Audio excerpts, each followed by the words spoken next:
Buenos días, Dios les bendiga, hermanos.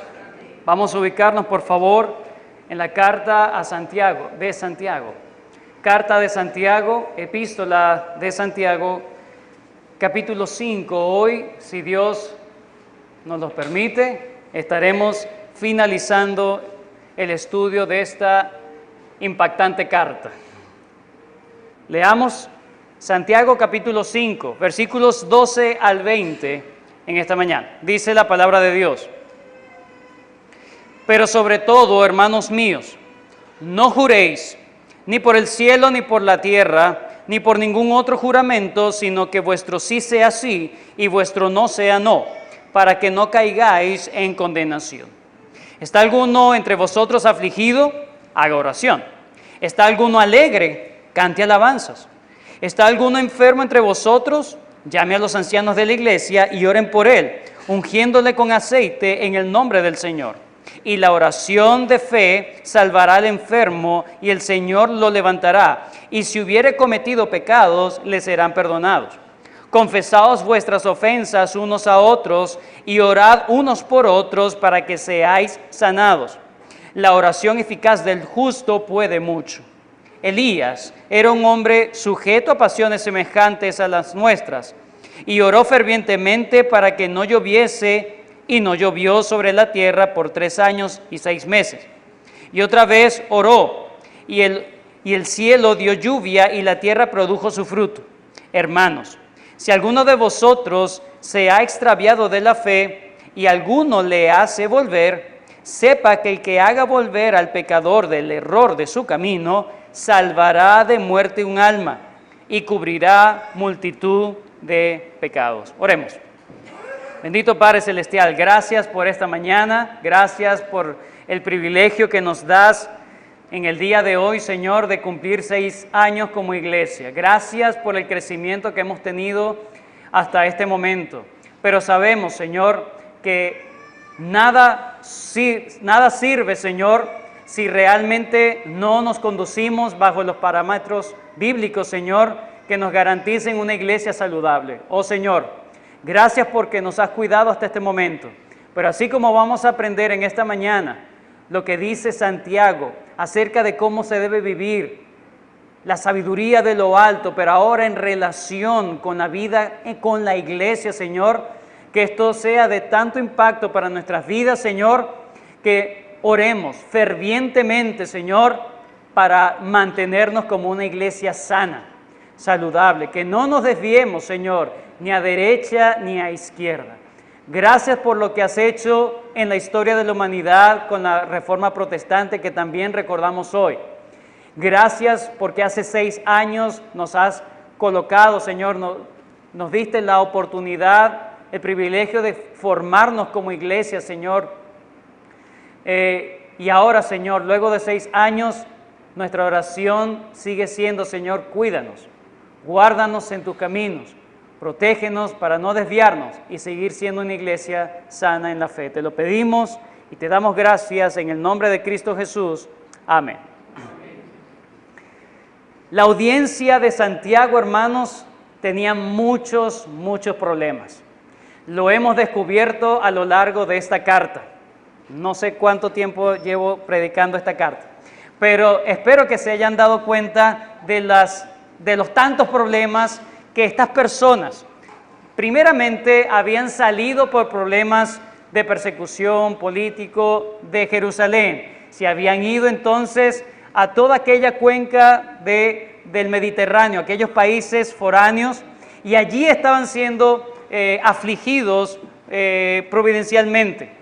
Y a esas personas, a estos judíos, a los cuales Santiago en algún momento tuvo pastoreando, él está atento a cómo ellos están viviendo, y ahora les manda esta carta precisamente para llenarlos de ánimo, para exhortarlos a caminar en un cristianismo genuino. Había escuchado de muchas fallas de estas personas. Por ejemplo, en el capítulo 1, ¿qué fallas hemos visto? Hemos visto que ellos se han quejado en contra de Dios. Ellos han dicho: Señor, ¿por qué esta aflicción? ¿Por qué esta tribulación? y le han echado la culpa a Dios de los problemas, de los pecados en que ellos han hecho. Y Santiago les quiere corregir eso. No digas que es de parte de Dios las tentaciones. Dios no tienta, es tu propio corazón, es tu concupiscencia que te atrae como un anzuelo que tiene allí el aguijón, que tiene allí la carnada y te atrae y te pesca. Y tienes que tener cuidado de tu propio corazón. ¿Qué otros problemas? Hemos visto también en los versículos 19 al 27 que no estaban viviendo una religión experimental, no estaban viviendo lo que sabían de las Escrituras. Ellos simplemente eran oidores olvidadizos. Además, en el capítulo 2 hemos aprendido que ellos estaban cayendo también en ser parciales con los hermanos. Aquellos que tenían más posición económica los trataban espléndidamente y aquellos que no, simplemente los desechaban. Y él dice, así no es el cristianismo, así no se vive. Luego eso lo compagina y le dice, eso es desechar al hermano pobre, aquel que sabes que tiene necesidad y no haces nada, no hay frutos para guardar a los hermanos que tienen más necesidades que tú. Eres como los demonios. Los demonios creen y tiemblan. Y tú te pareces mucho porque tú sabes lo que debes hacer y no lo haces. Lo único que nos diferencia de los demonios es el obedecer a Dios. Pero ellos saben y saben más que nosotros acerca de Dios. Luego en el capítulo 3, Santiago también llama a algunos que se estaban colocando como maestros, recuerdan, como maestros de aquellas congregaciones en donde ellos habían sido dispersos, pero no eran personas íntegras, no estaban viviendo bajo la sabiduría de lo alto, sino bajo la sabiduría del mundo, terrenal y diabólica. Por eso en el capítulo 4, él los llama fuertemente al arrepentimiento y andar en humildad. Y en ese sentido también, como la última vez que tuvimos la oportunidad de predicar, él los lleva a considerar siempre tu vida a la luz del futuro, tu vida a la luz del último día, cuando te encuentres con el Creador y le rindas cuenta de lo que hayas hecho en el cuerpo, sea bueno o sea malo. Todo va a estar ante los ojos de Dios expuesto. Por eso le dice entonces, absténganse de estar haciendo juicios erróneos entre ustedes. Luego le dice, absténganse de vivir una vida como un ateo práctico. Es decir, tú sabes de Dios, pero vives como si Dios no existiera. Y haces planes de aquí para allá y no tomas en cuenta a Dios. Así no se vive la vida cristiana. Recuerda que vas a rendir cuentas en el día final. Y luego una exhortación fuerte también a los ricos que estaban oprimiendo a los pobres, y a los pobres les dice, miren, el juez está a la puerta, él está atento, todavía no es el tiempo del juicio, pero el Señor está teniendo todo en cuenta. El primer testigo de todas las injusticias que le estaban haciendo a ellos es precisamente Dios, y Dios no se le escapa una. Y ya está terminando entonces, por eso es que lo llama la paciencia. Sean pacientes, como dice en capítulo 5, versículo 6. Hablándole a los ricos, habéis condenado y dado muerte al justo y él no hace resistencia. No dice al pobre, sino al justo. Es decir, esta persona se estaba conduciendo como Dios quería que se conduciese, y Dios va a vengar eso. Es lo que le está diciendo. Por lo tanto, justos, sigan andando en justicia, sean pacientes, perseveren en la paciencia, porque Dios va a ver eso. Además, Dios es compasivo. Esta situación también la sirve para el crecimiento espiritual. A partir del versículo 12 en adelante, hasta finalizar la carta, Santiago lo que está haciendo, lo que va a hacer ahora y lo que vamos a ver en este momento es cómo ahora te conduces, ya no solamente a vista de que el Señor Jesucristo va a venir en algún momento, sino también mientras Él llega. ¿Qué vas a hacer mientras Él llega? Bueno, debes vivir con tus hermanos de una manera. Y hay tres cosas que llama Santiago la atención a su audiencia original y es la atención que se nos llama a nosotros también. Comencé la oración dándole gracias a Dios porque hoy estamos precisamente cumpliendo 6 años como iglesia. 6 años como iglesia. El Señor nos ha guardado, nos ha mantenido, nos ha perseverado, ha añadido gente, han salido gente, han habido exclusiones, excomulgaciones, disciplinas, de todo. Bodas, bautizos, qué bien. Una vida eclesiástica dinámica, gloria al Señor. Pero lo que dice Santiago acá es, tengan en cuenta perseverar en estos asuntos mínimos para que se mantengan como una iglesia saludable. Para que se mantengan como una iglesia saludable. Y cuando vi el texto, cuando estuve estudiando, dije, esto cae como anillo al dedo para el aniversario. ¿Cuál es el mensaje de Dios para la iglesia entonces en esta mañana? El Señor dice, hermano.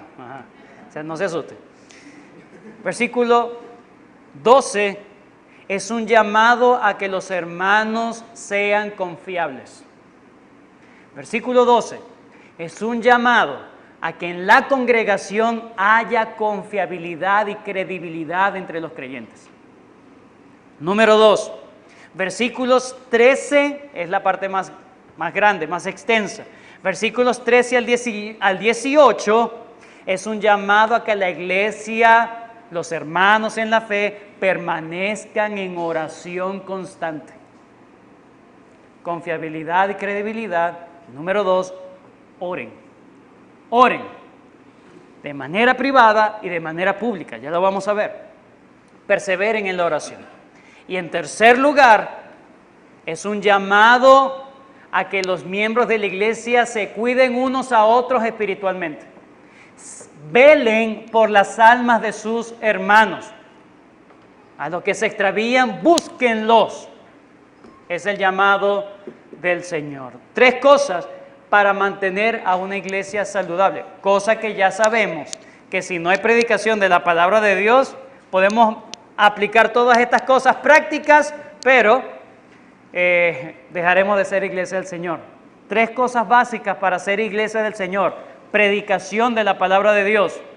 Disciplina eclesiástica para mantener la santidad de la iglesia y las ordenanzas. Eso es para ser iglesia del Señor. Pero estas cosas es para ser una iglesia saludable. ¿Entienden la diferencia? Una iglesia que predica la palabra de Dios expositivamente, que hace las ordenanzas, bautismo y cena del Señor, y aplica disciplina eclesiástica a los miembros de la iglesia para mantener la santidad de la iglesia. Estas son las 3 marcas fundamentales de una verdadera iglesia.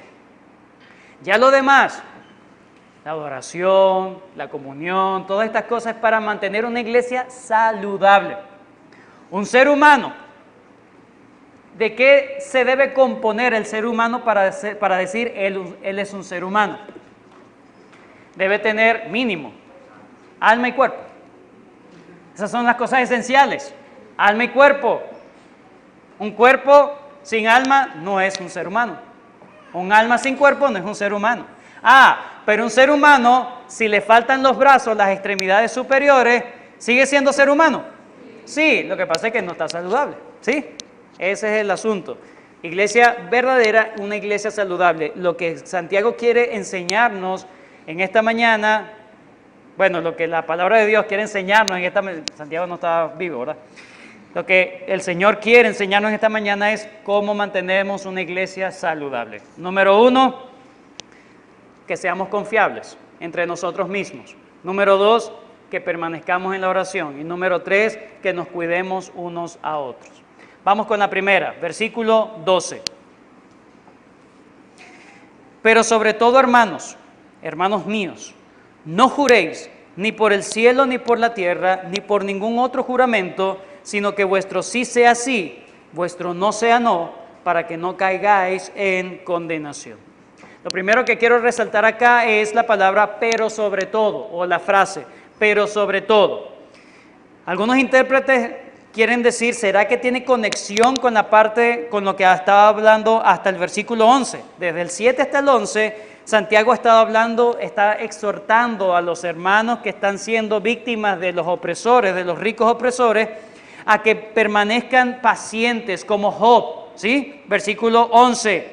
He aquí tenemos por bienaventurado a los que sufren. Habéis oído de la paciencia de Job y habéis visto el fin del Señor, es decir, cuál es el propósito del Señor, lo que hizo con Job, ¿verdad? Que el Señor es muy misericordioso y compasivo. Versículo 12, pero sobre todo. Entonces esa frase lo que hace es, en vez de decir, aquí hay algo más dentro de la línea de idea del pensamiento, es dar un punto y aparte. Pero sobre todo, es decir, vamos a cambiar de tema. Pero sobre todo, hermanos míos, procuren no caer en juramentos falsos o juramentos ligeros. No caigan en juramentos falsos ni ligeros. Aunque una lectura, la lectura normal, digamos, llana, digamos de esa manera, pero sobre todo, hermanos míos, no juréis. Es como si estuviese diciendo Santiago, prohibido que ustedes juren entre sí. ¿Qué es lo que tiene en mente Santiago? El Sermón del Monte, no se olvide. Santiago es un eco del Sermón del Monte. Por lo tanto, para entender este versículo, vayamos a lo que dijo Jesucristo en el Sermón del Monte para entender mejor lo que hay en la mente de Santiago. Mateo capítulo 5, versículo 33. Mateo 5, 33.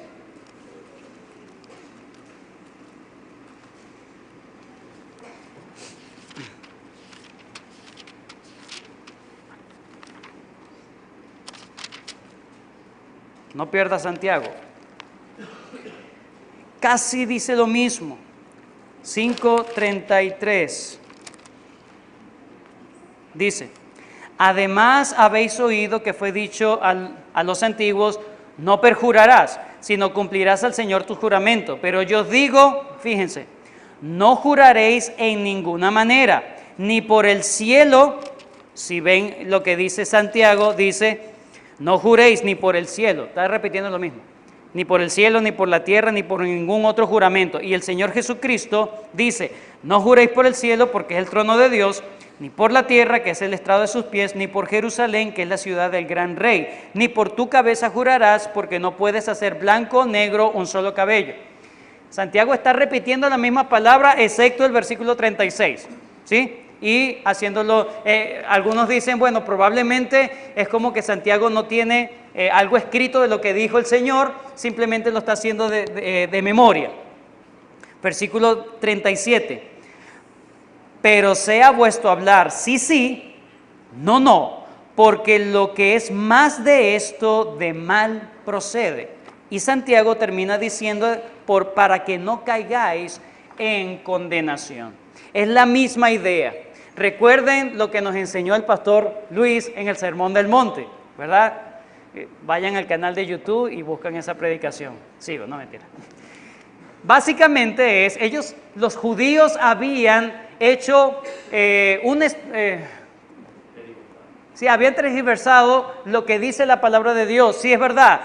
Jurar es tomar el nombre de Dios, ¿verdad? Y jurar falsamente es tomar el nombre de Dios en vano, cosa que no podían hacer. Por lo tanto, para que ellos no se sintiesen atados, crearon un sistema de juramento que ellos podían jurar, no solamente a las personas y mentirles descaradamente, ¿verdad? Sin sentir la condenación de Dios. Es decir, no te lo voy a jurar por el nombre de Dios, porque no debo usar el nombre de Dios en vano, ¿cierto?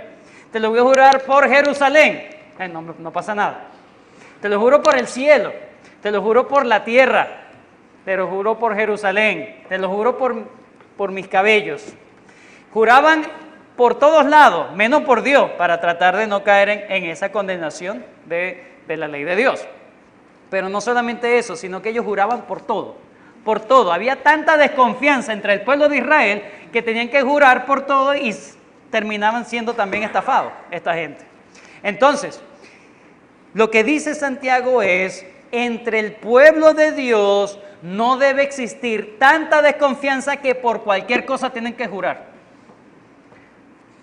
te lo juro, hermano, que te estoy diciendo la verdad. Eso no debe existir. Debemos esperar que las personas nos digan la verdad y que nosotros digamos la verdad. Ese es el llamado de Santiago. John MacArthur dice, como los juramentos eran parte integral de la cultura judía, los creyentes judíos trajeron esa práctica a la iglesia. Pero el decir juramentos era innecesario entre los cristianos, cuyo deber es siempre ser sinceros, y cuya vida debe mostrar integridad y credibilidad para los creyentes. Un simple sí o un simple no debe bastar. Eso será ante tribunales, ante jueces, ahí, ¿verdad? Porque el mundo está lleno de mentiras. Las personas manipulan la información para que parezca verdad y que todos salgan, ¿verdad? O estas personas salgan beneficiadas, estas personas salgan con su cara bien lavada.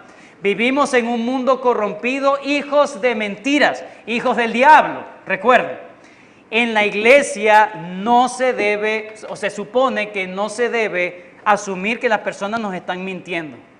Por lo tanto, si tú sabes que hay algo que debes decir a tu hermano y simplemente manipulas información, engañas para que no te veas tan malo, la palabra de Dios te condena. Tú debes decir siempre la verdad. Eso es lo que dice la palabra de Dios, hermanos. No se debe jurar por nada. No, eso no es lo que dice la palabra de Dios. También vemos juramentos en el Nuevo Testamento. Por ejemplo, Romanos capítulo 1, vayan conmigo. Romanos capítulo 1.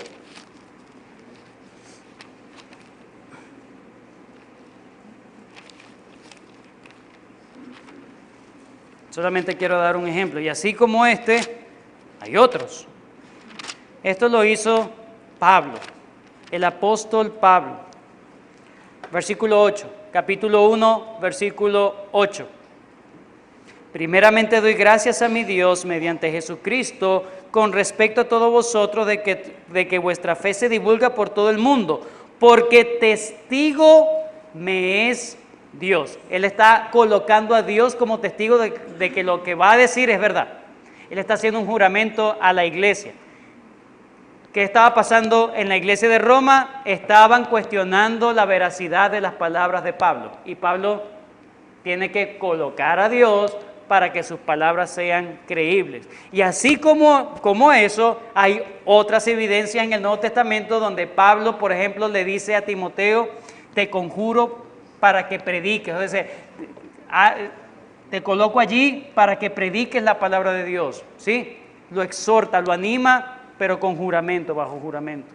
Entonces, sí, debemos jurar en situaciones muy solemnes, muy precisas, pero no por cualquier cosa. Jurar en el matrimonio, sí, se debe jurar, se debe colocar a Dios en el matrimonio porque yo me voy a comprometer, no con la persona, sino con Dios en amar a la persona, ¿sí? Yo me voy a comprometer con Dios en ser fiel a la persona. Finalmente, si yo fallo, yo estoy fallándole ¿a quién? Al Señor.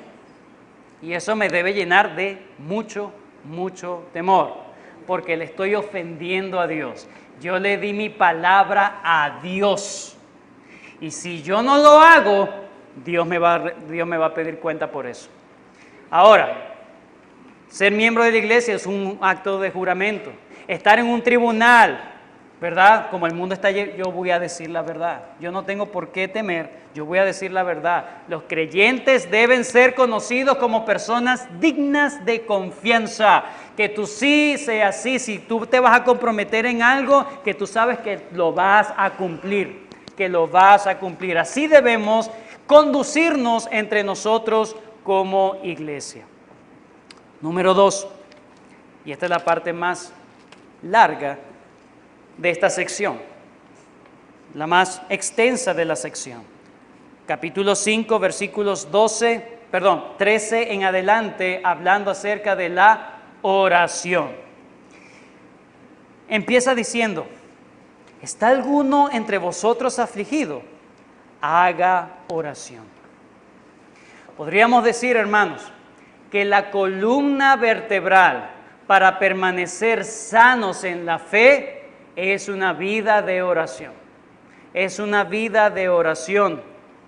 Lo primero que hace un cristiano cuando se convierte en cristiano es orar. ¿Sabían ustedes eso?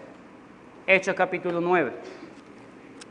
Hechos capítulo 9, versículo 11 dice, y el Señor le dijo, le está hablando a Ananías, levántate y ve a la calle que se llama Derecha y busca en casa de Judas a uno llamado Saulo de Tarso.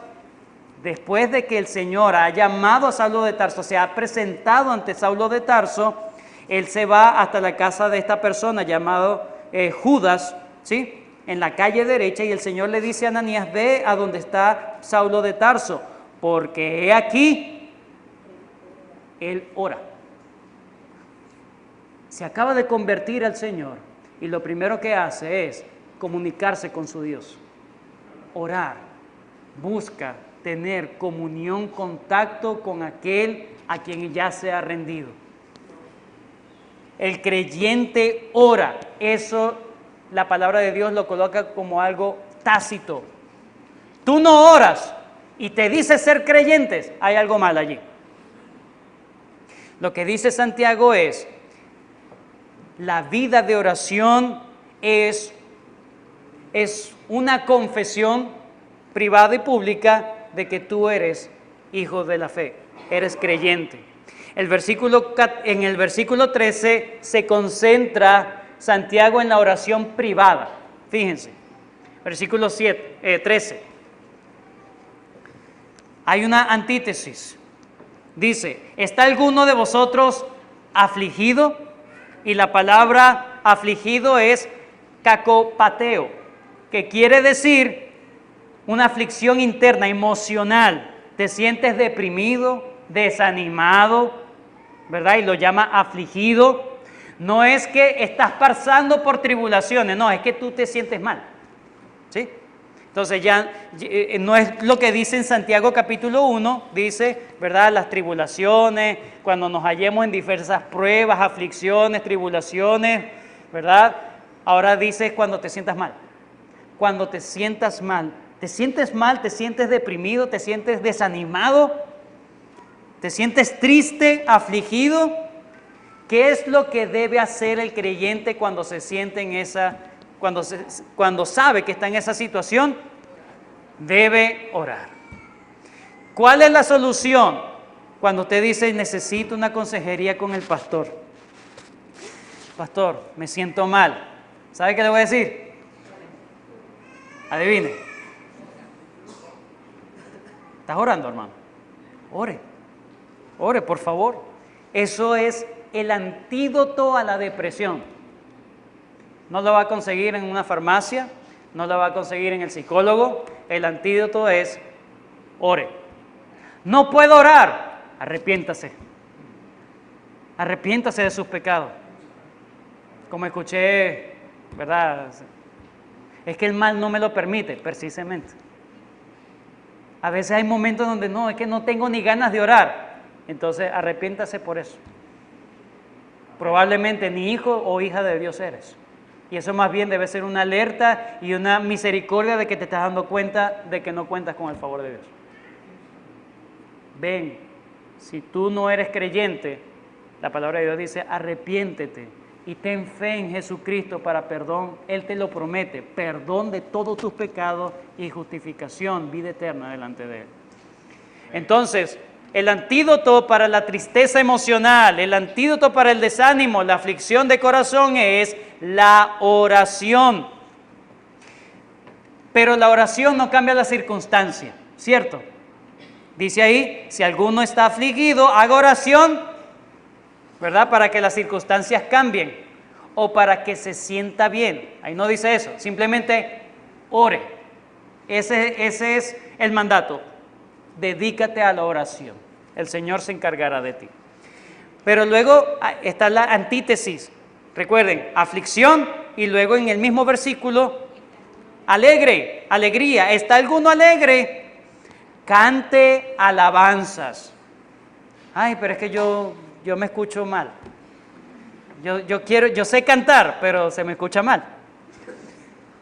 ¿Qué dice? ¿Qué significa eso? ¿Debo cantar exactamente cantar? La palabra que usa Santiago allí es eutumeo, que significa alegría, regocijo, gozo. Es toda la antítesis de lo que es la aflicción y la depresión. Pero en ese momento, en ese sentimiento interno de regocijo, el creyente no debe olvidarse de Dios. Porque cuando estamos mal, ahí nos acordamos de Dios, ¿verdad? Señor. Pero cuando estamos alegres, se nos olvidó Dios. En ese momento lo que está diciendo Santiago es, exprésate a Dios también en alabanza y acción de gracia. Exprésate en el momento de la aflicción y exprésate también en el momento de la alegría. Y una forma de expresar alegría es cantando alabanzas al Señor. La palabra allí es salo, de donde viene la palabra salmo. Y la palabra salmo es ejecutar un instrumento con cuerda. Ahora, no dice sea instrumentista, no, es lo que dice es expresa adoración y alabanza a Dios. Lo puedes hacer con oración, lo puedes hacer cantando, lo puedes hacer de diversas maneras. Lo que Santiago está diciendo es exprésalo, desahógalo, desahoga también no solamente la tristeza, sino también desahoga la felicidad en el Señor. La alegría también es parte de la vida cristiana. No todo es sufrimiento, ¿verdad? No todo es tribulación. Tanto el que, como dice MacArthur, tanto el que sufre como el que está contento. Tanto el de espíritu abatido, herido, quebrantado, como el que está en pleno gozo. Ambos deben orar, porque el tema es la oración. Ambos deben orar. Uno para rogar al Señor consuelo y el otro para cantarle alabanza, expresarle alabanza por el consuelo que ha recibido. Ahora, versículo 14. Nos está hablando entonces la ocasión de la oración privada. Ahora viene de aquí en adelante la oración congregacional. La oración congregacional. Versículo 14. ¿Está algún enfermo entre vosotros? Llame a los ancianos de la iglesia y oren por él, ungiéndole con aceite en el nombre del Señor. Santiago hace una pregunta. ¿Lo ven allí? ¿Está alguno enfermo entre vosotros? La palabra enfermo allí es asteneo, que quiere decir algo interno. Es decir, no es una enfermedad física, sino una enfermedad emocional o espiritual. Básicamente se está haciendo referencia a que te sientes débil en la fe. Débil en la fe. Fíjense que es la misma palabra que se usa, por ejemplo, en Romanos capítulo 4, versículo 19. Vayan conmigo. Romanos capítulo 4, versículo 19.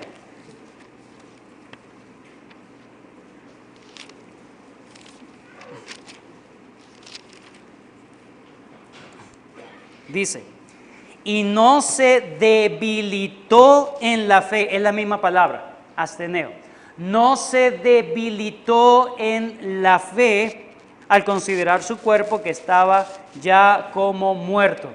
Cuando las circunstancias parecen que no hay luz, ¿qué hacemos? No solamente nos sentimos mal, eso es el versículo 13. En el versículo 14 es, empezamos a dudar. Debilitamiento en la fe es la duda. ¿Será que Dios me está escuchando? ¿Será que, no sé, será que esto es verdad, lo de la religión, lo del cristianismo? Capítulo, el mismo Romanos, pero el capítulo 14, versículo 1. En el mismo Romanos, pero ahora el capítulo 14, versículo 1. Recibid al débil una vez más. Es la misma palabra. Recibid al débil en la fe, no para contender sobre opiniones. Aquí el débil en la fe es el que no tiene mucho conocimiento. ese es alguien débil en la fe. Santiago usa la misma palabra y hace mención a te sientes debilitado en la fe, sientes que no entiendes, que estás dudando. Es lo mismo. En el versículo 13 es te sientes mal emocionalmente, pero ahora en el versículo 14 esa enfermedad es una enfermedad espiritual, no una enfermedad física. Sientes que no entiendes, que no comprendes, que te sientes débil en la fe, que te falta más confianza en el Señor. ¿Cuál es la sugerencia? Oración congregacional. Santiago no le dice a los creyentes, sigue orando tranquilito en tu casa cuando te sientas así. No. Dice, busca a otros. Cuán importante es la reunión de oración, hermanos. Cuán importante es para el creyente mantenerse saludable la reunión de oración. Por eso en esta iglesia hemos convenido reunirnos los miércoles, todos los miércoles a las 6 de la tarde para orar unos por otros. No para echar cuento. No. Los que han ido saben que nosotros usamos ese tiempo para el estudio de un salmo y para la oración unos con otros. Las mujeres oran entre ellas, los hombres oramos entre nosotros. Oración congregacional. Si quitamos la oración congregacional, la vida saludable de la iglesia se va a ir en picada, hermanos. ¿Por qué? Porque es necesario que los miembros de la iglesia, es necesario que los creyentes rindan cuentas con otros. No vivas tu cristianismo solitario. Es lo peor que debes hacer. No. Yo me siento mal, estoy dudando, pero no, yo creo que puedo salir de esta situación solo. No. La independencia es una sentencia a la debilidad y a la inmadurez espiritual, hermanos. Santiago dice también, ¿está algún enfermo entre vosotros? Es decir, ¿alguien se está dando cuenta de su condición? ¿Está algún enfermo entre vosotros? Es decir, luego de que tú mismo has identificado tu condición, eres sincero. Recuerden cómo hemos empezado. Eres sincero contigo mismo y sabes que necesitas oración. Ya no es mi propia oración, sino la de otros. Entonces, llámalo, ve, comparte tu carga de oración. Me siento mal. No solamente me siento mal, me siento debilitado en la fe, no entiendo muchas cosas, tengo ganas de tirar la toalla, como decimos. Allí está la oración congregacional. ¿Está algún enfermo entre vosotros? Llame a los ancianos de la iglesia para que oren por él, ungiéndole con aceite en el nombre del Señor. Algunos piensan que solamente los ancianos o los pastores de la iglesia que deben orar. Sin embargo, Santiago le está escribiendo a gente judía, ¿recuerdan? Pablo a los Gálatas, en Gálatas capítulo 6, versículo 1, dice que deben orar unos por otros, ¿sí? Para restaurarse. Deben orar unos por otros para restaurarse. Eso quiere decir que el trabajo de la oración para otra persona, para ayudarlo, no es exclusivo de los pastores, pero es el llamado principal de los pastores. Cuando Pedro estaban allí en Hechos, capítulo 6, cuando necesitaban gente que los ayudara, Pedro le dijo, bueno, más bien, agarren 7 varones con estas características y nosotros nos dedicaremos a la palabra de Dios y a la oración. Y no solamente a la oración privada, encerradito en el cubículo, en la oficina, no. Yo me dedicaré a orar por los hermanos, con los hermanos. ¿Sí? Ese es el ministerio de los pastores. Yo no le voy a decir nada al pastor porque está muy ocupado. Eso es el llamado de nosotros, hermanos. Eso es falta de confianza. Llámenos, búsquenos. Todos tienen los números celulares. Todos, la mayoría sabe dónde vivimos, sabe cómo nos desenvolvemos. no dude en buscar a los pastores. Aunque no es exclusivo de los pastores, es el llamado principal que el Señor nos ha dado a nosotros.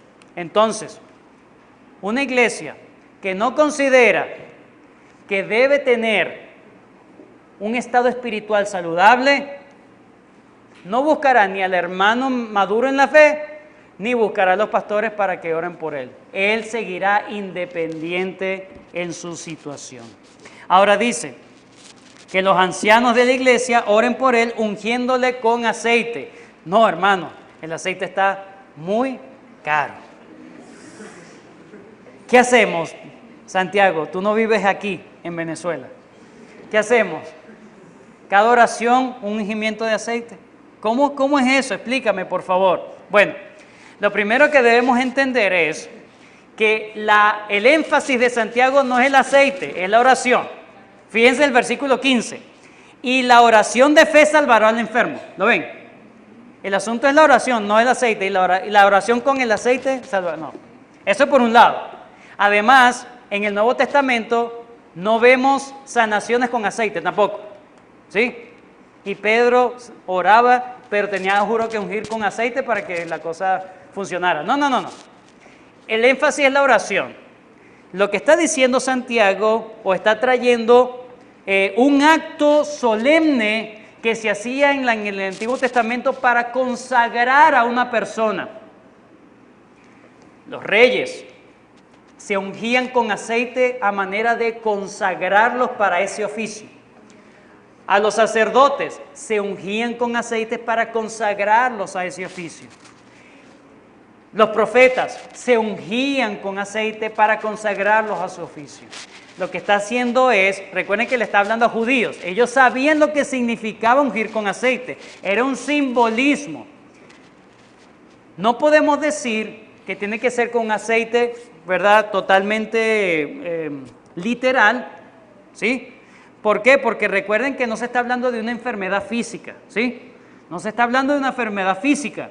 Si fuera una enfermedad física, tuviese lógica, bueno, y ungele con aceite, es decir, agarren el aceite en la antigüedad para sanar heridas físicas, se ungían a las personas con aceite. Pero también había otra connotación de ungir con aceite a los muertos. ¿Sabían eso? A los muertos, en la cultura judía, ungir con aceite a un muerto, ¿verdad? Parece que esa es la connotación que está diciendo Santiago.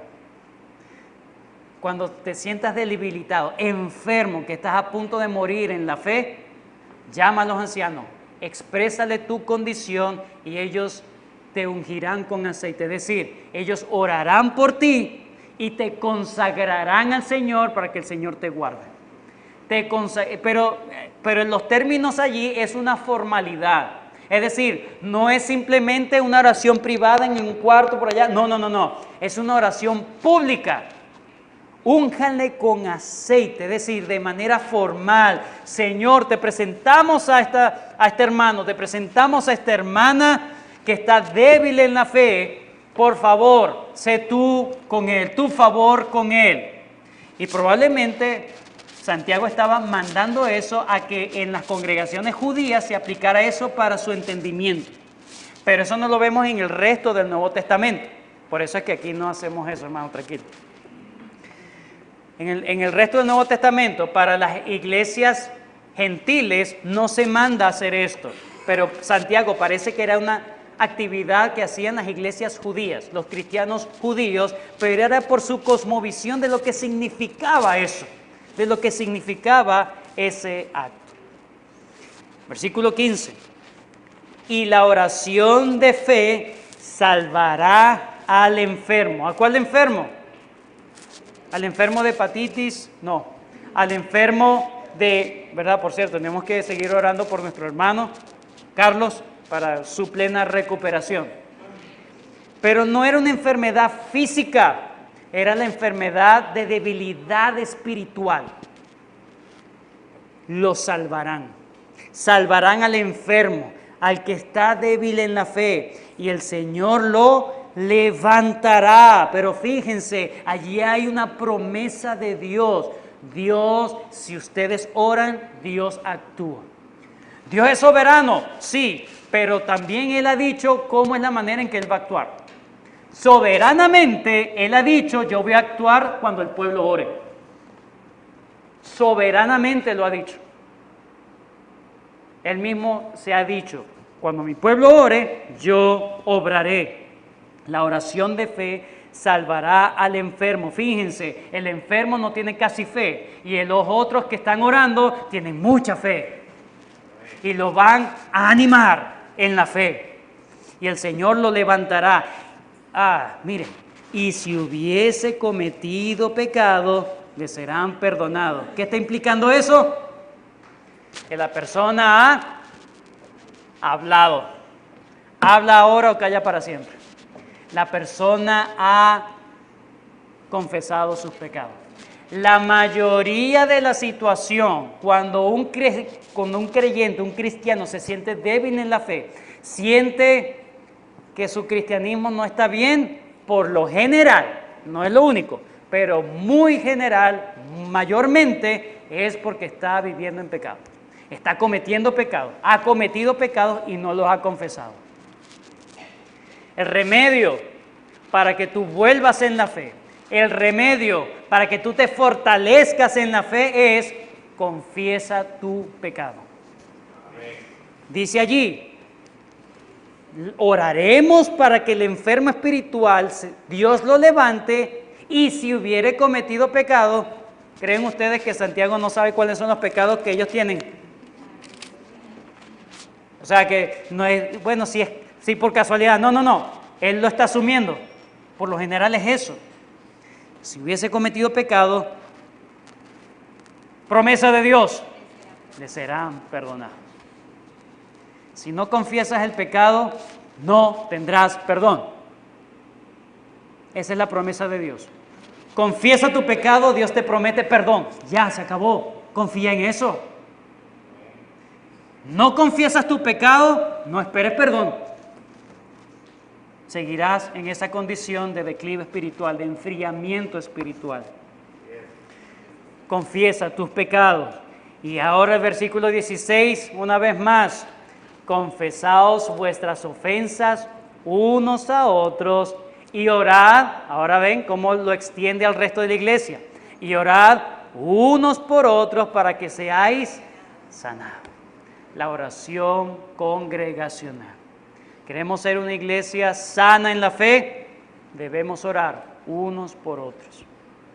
Debemos reunirnos a orar unos por otros. Y aunque vayan pocos, la iglesia se mantendrá allí, con las puertas abiertas, esperando a que los creyentes que pueden, no estoy hablando de aquellos que están en sus labores lícitas de trabajo, ¿verdad? El Señor sabe cuáles son las situaciones que estamos viviendo, que estamos pasando. El Señor no le va a poner a ustedes, hermanos, una carga que ustedes no pueden soportar. Pero hay algo que es verdad. Si usted prefiere quedarse en su casa, teniendo la posibilidad de ir a congregarse el miércoles, por ejemplo, o a la reunión de oración que convoca la iglesia, para estar con sus hermanos orando y usted no lo hace, no espere que Dios perdone pecado, no espere que usted tenga ánimo en la fe, no espere eso, hermano. Para eso están los medios de gracia, para eso están los medios de gracia. No esperes recibir perdón si no confiesas tus pecados. Dice la palabra de Dios. Ay, se me fue. El que encubre sus pecados, Dios lo promete, hermanos. El que lo encubre, Dios dice, no prosperará. Pero el que los confiesa y se aparta, pero tú me estás confesando el mismo pecado siempre. Ya va, ¿qué pasó? Los confiesa y se aparta. La confesión es un acto, el primer paso al arrepentimiento, ¿sí?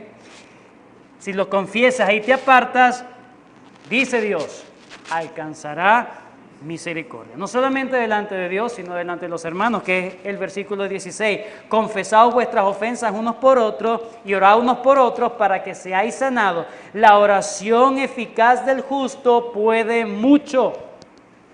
Esta es otra frase. Esta es una sección fuerte, hermano. Los justos. ¿Cómo debemos interpretar? La oración eficaz del justo. O sea, hay una condición para ser escuchado. ¿Sabes cuál es? Versículo 6 del capítulo 5. Habéis condenado y dado muerte al justo y él no os hace resistencia. ¿Qué es el justo en la mente de Santiago? Aquel que está viviendo genuinamente el cristianismo. Dios escucha a sus hijos.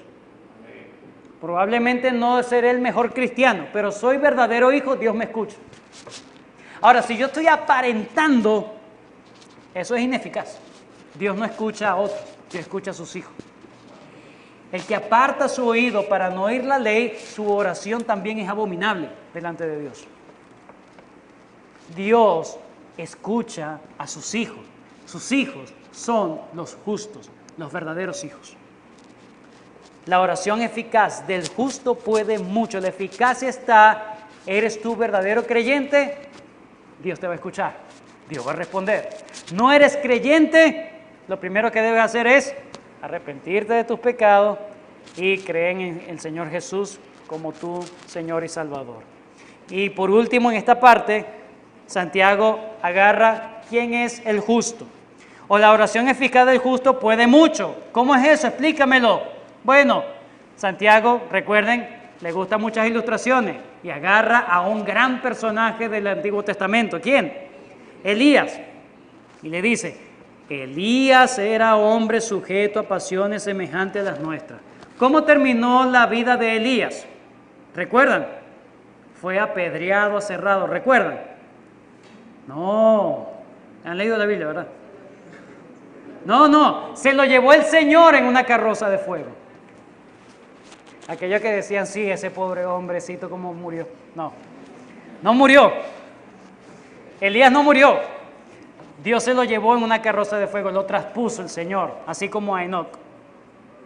Pero fíjense que en la mente judía, Elías es un ejemplo de tanta santidad que tan bueno era Elías, tan espectacular Elías, que Dios se lo tuvo que llevar, así como han escuchado, no es que Dios necesitaba a alguien así como esta persona. Se lo llevó. Y para la mente judía, Elías era lo más santo de todos los santos. Y Santiago dice, Elías era un hombre como tú y como yo, con las mismas pasiones, las mismas luchas, pero él, ¿qué dice? Oró fervientemente. La palabra clave allí es fervientemente. No es que gritaba. ¿Han escuchado? No, voy a orar fervientemente y empieza, ¿verdad? Empiezan a gritar y darle órdenes a Dios. Y dicen, en el nombre de Jesús, en el nombre de Jesús, ¿Eso es orar fervientemente? No. La palabra fervientemente es como una llama continua, como una capilla ardiente, una llama que no se apaga. Oración, oración, oración, oración y más oración en la vida de Elías. Él tuvo problemas de depresión, ¿sabían ustedes?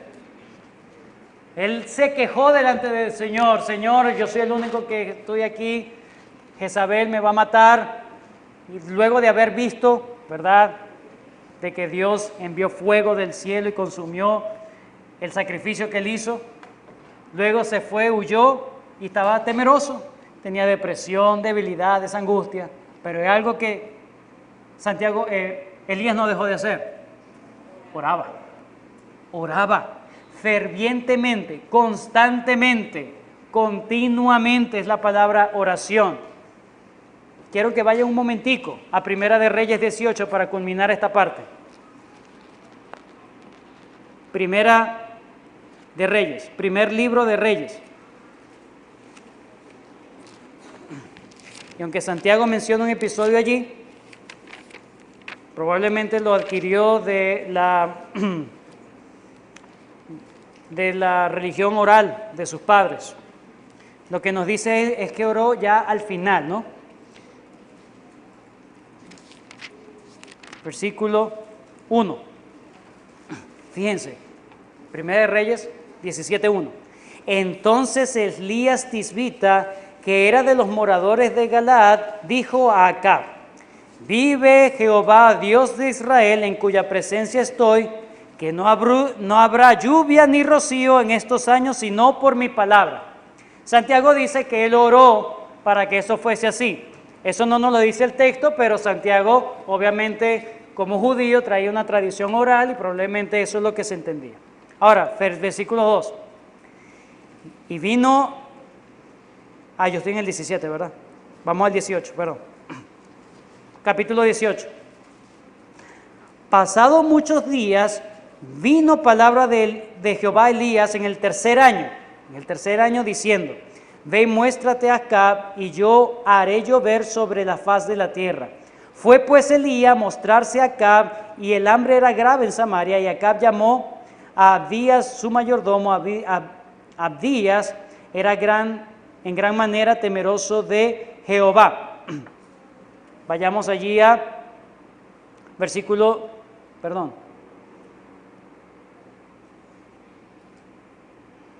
lo perdí. Al final, creo que es al final. Ya, listo ya. Versículo 41. Ahora sí. Capítulo 18, versículo 41. Entonces Elías dijo a Acab: sube y come, bebe, porque una lluvia grande se oye.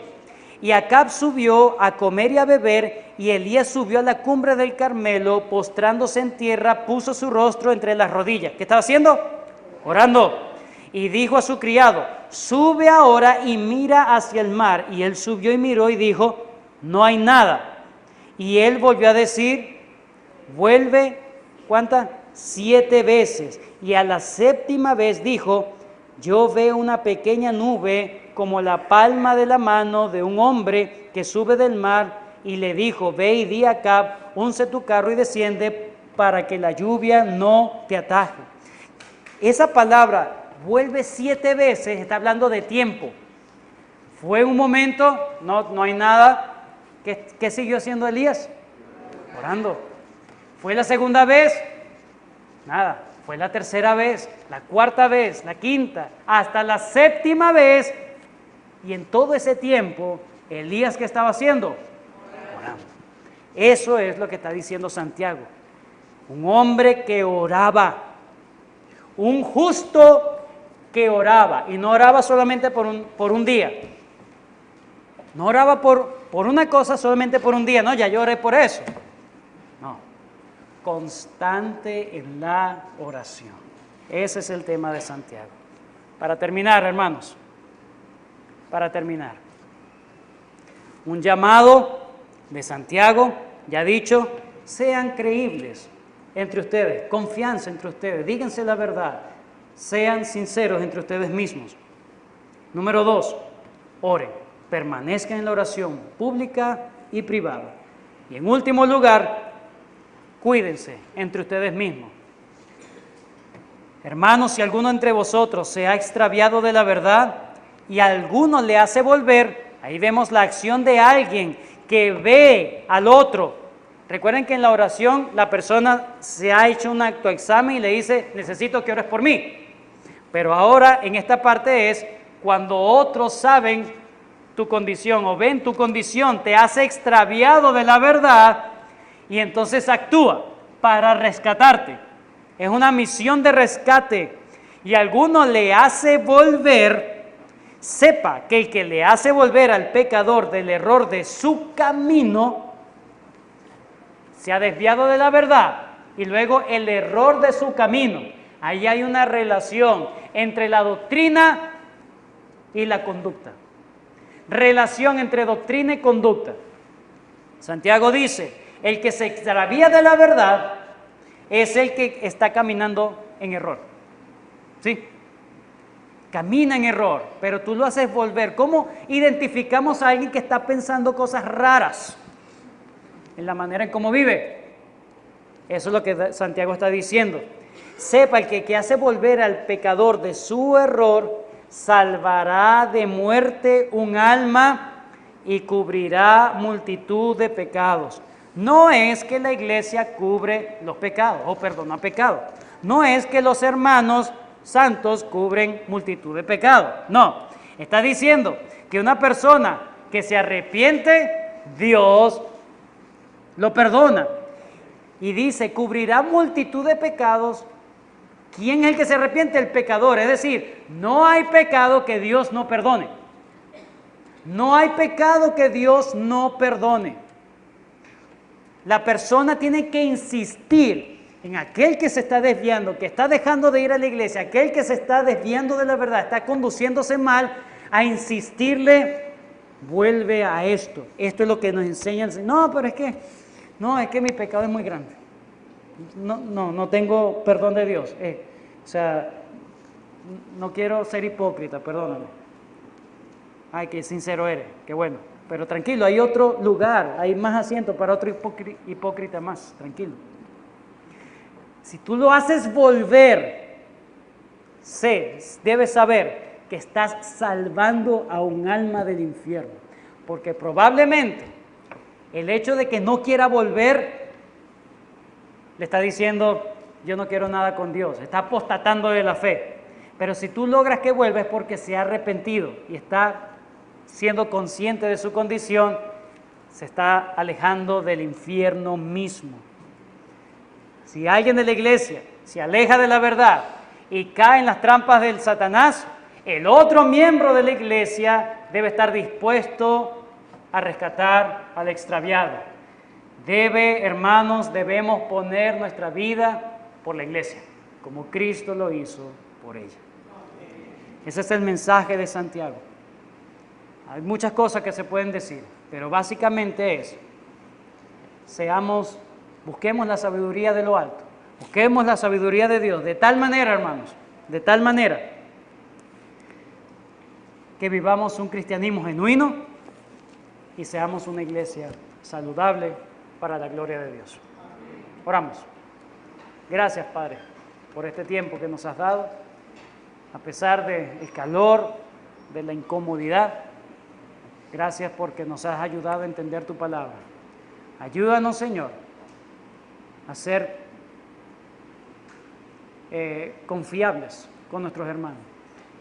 Que seamos gente de palabra, de verdad, veraces, con credibilidad, Señor, entre nosotros. Que seamos personas de oración y que seamos personas que estén pendientes de aquel que se está extraviando, que se está desviando para hacerlo volver. Que no seamos indolentes, Señor, con los hermanos, con las personas que están entre nosotros, simplemente dejarlo que se pierda. No. Ayúdanos a extender siempre la mano y que la persona o pueda volver, Señor, porque reconoce que en ti hay perdón, porque es tu hijo o tu hija, o puede arrepentirse, reconociendo que nunca fue verdadero creyente y que ahora tiene la oportunidad de venir al arrepentimiento, Señor. Gracias por tu bendición, por tu exhortación. Tuya sea la gloria por siempre y para siempre. Gracias por esta hermosa práctica, confrontadora y contundente carta que nos has permitido estudiar. Ayúdanos a seguir meditando en tu palabra, de tal manera que nos conduzcamos según la sabiduría de lo alto y no según la sabiduría mundana, que es diabólica y contraria a ti. Andar como verdaderos hijos tuyos y amigos tuyos. Te damos gracias. Bendícenos como iglesia, te lo pedimos. En el nombre de Cristo Jesús. Amén.